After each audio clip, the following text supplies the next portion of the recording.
اللہ تعالیٰ ان کی حمایت اور نصرت میں ہوتا ہے جو تقوی اختیار کریں۔ تقوی کہتے ہیں بدی سے پرہیز کرنے کو، اور محسنون وہ ہوتے ہیں جو اتنا ہی نہیں کہ بدی سے پرہیز کریں بلکہ نیکی بھی کریں۔ اور پھر یہ فرمایا للذین احسنوا الحسنی،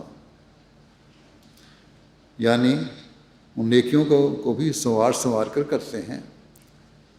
فرمایا کہ مجھے یہ وحی بار بار ہوئی ہے، ان اللہ مع الذین اتقوا والذین هم محسنون، اور اتنی مرتبہ ہوئی ہے کہ میں گن نہیں سکتا، خدا جانے 2000 مرتبہ ہوئی ہو۔ اس سے غرض یہی ہے کہ تا جماعت کو معلوم ہو جاوے کہ صرف اس بات پر ہی فریفتہ نہ ہونا چاہیے کہ ہم اس جماعت میں شامل ہو گئے ہیں، یا صرف خوش خیالی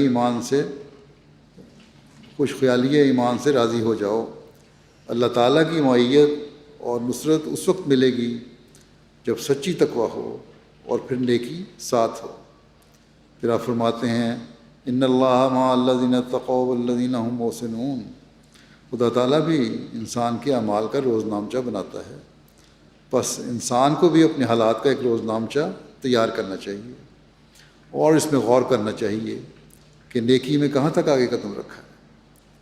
انسان کا آج اور کل برابر نہیں ہونا چاہیے۔ جس کا آج اور کل اس لحاظ سے کہ نیکی میں کیا ترقی کی ہے برابر ہو گیا، وہ گھاٹے میں ہے۔ بس یہ ہمارے لیے بہت سوچنے اور فکر کا مقام۔